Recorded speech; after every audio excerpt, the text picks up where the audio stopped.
जिले में सड़क दुर्घटनाओं पर लगाम के लिए प्रशासन सख्त। सुरक्षा समिति की बैठक आयोजित।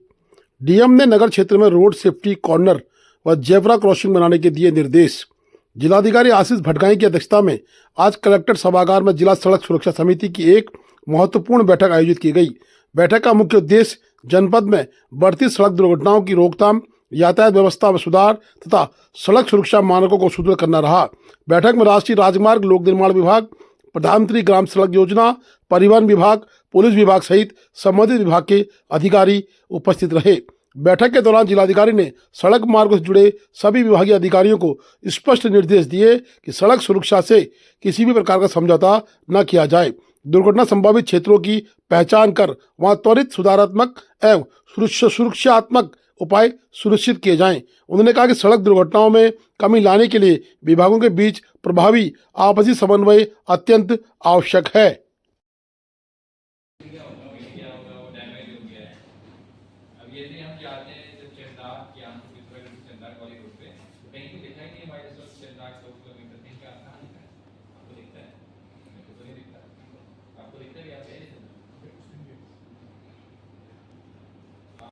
सुरक्षा माह चल रहा है, सबसे ज्यादा सड़क दुर्घटनाएं हुई हैं आपके अंदर में, ऐसा क्यों?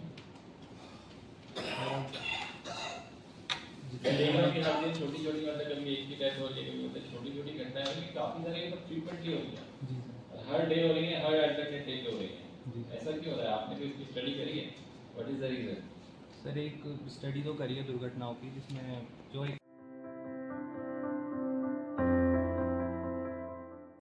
भारी हिमपात में भी एसएसबी बॉर्डर पर डटी। -22 डिग्री तापमान और एवलांच चेतावनी के बीच 12,800 फीट की ऊंचाई पर एसएसबी के जवान मुस्तैद।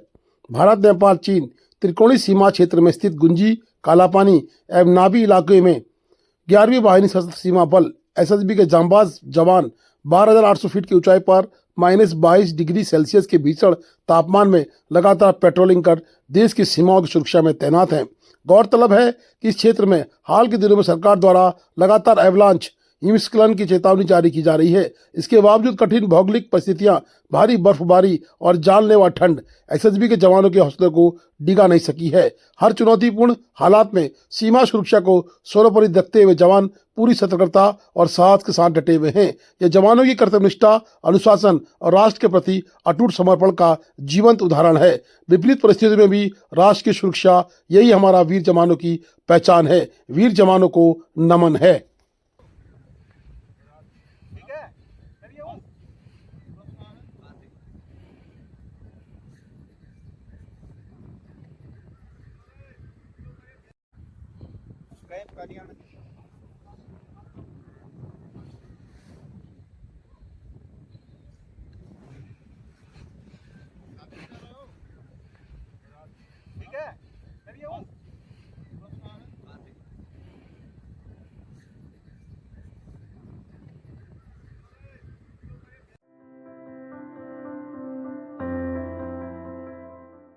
धारचूला के पांगू में बर्फबारी व विषम भौगोलिक परिस्थितियों के बावजूद विकासखंड धारचूला की न्याय पंचायत सोसा में जन जन की सरकार, जन जन के द्वार कार्यक्रम के तहत बहुउद्देशीय शिविर आयोजित किया गया।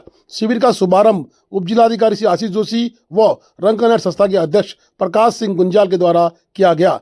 मुख्य अतिथि श्री प्रकाश सिंह गुंजाल ने शिविर में 22 विभागों के स्टॉल लगे और जहां जनता की शिकायतों को मौके पर ही समाधान उप जिलाधिकारी के द्वारा किया गया। बताया, खराब मौसम के बावजूद ग्रामीणों ने बढ़ चढ़ कर सहभागिता की है। जन जन की सरकार सोसा में आज घर घर पहुंची थी। बौद्धिक शिविर में 22 विभागों के स्टॉल लगे थे और सभी का निस्तारण भी किया गया। अंतर्राज्यीय सीमा पर पिथौरागढ़ पुलिस की कड़ी चौकसी। थाना जादरदेव पुलिस व एसएसबी की संयुक्त टीम द्वारा गश्त, एसएसबी के साथ समन्वय स्थापित कर अंतर्राज्यीय सीमा क्षेत्रों पर लगातार कड़ी निगरानी रखी जा रही है। सीमावर्ती क्षेत्रों में शांति एवं सुरक्षा बनाए रखने तथा अवैध गतिविधियों पर प्रभावी रोकथाम हेतु नियमित रूप से सघन चेकिंग एवं गश्त अभियान संचालित किए जा रहे हैं। इसी क्रम में विगत दिनों एसओ जादरदेव मनोज पांडे के नेतृत्व में हल्दू व जमतड़ी क्षेत्र में थाना जादरदेव पुलिस व एसएसबी की संयुक्त टीम द्वारा भारत नेपाल अंतर्राज्यीय सीमा पर गश्त की गई। धारचूला नगर के सड़क मार्ग के लिए लगातार लोग आवाज उठाते हैं। प्रशासनिक इकाइयां भी सड़क बनाने के लिए भरकस प्रयास की बातें करती हैं, परंतु सड़क कहीं न कहीं जहां सरकार सड़क सुरक्षा के नाम पर लाखों रुपया खर्च कर रही है, वह नगर की सड़क कीचड़ से लबालब भरी है। 2 दिन के कीचड़ में ही धारचूला की सड़कें कीचड़ युक्त हो चुकी हैं।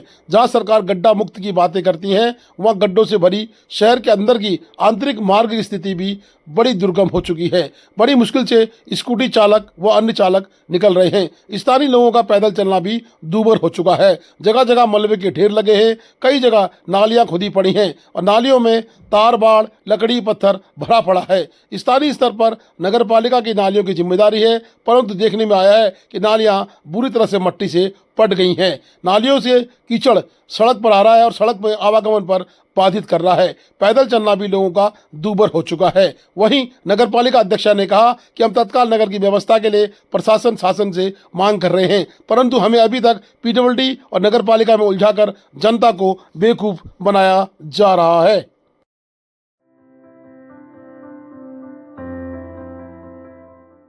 बंगापानी धारचूला के 8 माह बाद भी नहीं सुधरा पैदल मार्ग। आलम गांव में आया उबाल। शासन प्रशासन के खिलाफ आंदोलन की चेतावनी। जनपद पिथौरागढ़ के तहसील बंगापानी अंतर्गत सेराघाट झूला पुल से आलम गांव को जोड़ने वाला पैदल मार्ग देवी आपदा में पूरी तरह ध्वस्त हो चुका है, लेकिन 8 माह बीत जाने के बाद भी प्रशासन मूक दर्शक बना है। इससे लापरवाही के चलते आलम दारमा क्षेत्र के ग्रामीण, स्कूली बच्चे, महिलाएं और पशुपालक रोज जान जोखिम में डालकर आवाजाही करने को मजबूर हैं। हालात इतने भयावह हैं कि खाद्यान्न तक गाँव नहीं पहुंच पा रहा है। घोड़े खच्चर भी मार्ग पार नहीं कर पा रहे हैं। ग्रामीण द्वारा जिलाधिकारी, अपर जिलाधिकारी और जिला आपदा प्रबंधन अधिकारी को कई बार ज्ञापन सौंपे गए हैं, लेकिन आज तक कोई कार्रवाई नहीं हुई, जो प्रशासनिक संवेदनहीनता का जीता जागता उदाहरण है। ग्रामीणों ने 2 टूक चेतावनी दी है कि यदि तत्काल पैदल मार्ग की मरम्मत कर आवागमन सुचारू नहीं किया गया तो समस्त ग्रामवासी जिला मुख्यालय पिथौरागढ़ तहसील बंगापानी में उग्र धरना प्रदर्शन करेंगे। इसका नेतृत्व विक्रम दानू जिला अध्यक्ष यूथ कांग्रेस ने किया है। शेराघाट झूला पुल से आलम जोड़ने वाली पैदल मार्ग देवी आपदा से क्षतिग्रस्त हो गया है। अभी तक पैदल मार्ग का मरम्मत कार्य नहीं किया गया, जिससे आलम दारमा के लोगों को आवाजाही करने में बहुत परेशानियों का सामना करना पड़ रहा है। इसलिए मैं शासन प्रशासन जिलाधिकारी महोदय पिथौरागढ़ से मांग करता हूं कि तत्काल देवी आपदा से क्षतिग्रस्त पैदल मार्ग की मरम्मत कर आवाजाही सुचारू किया जाए, ताकि आवाजाही करने में आलम दारमा के लोगों को राहत मिले। शीघ्र मरम्मत कार्य नहीं किया गया तो समस्त ग्रामवासी आंदोलन के लिए बाध्य होंगे, जिसकी संपूर्ण जिम्मेदारी शासन प्रशासन की होगी।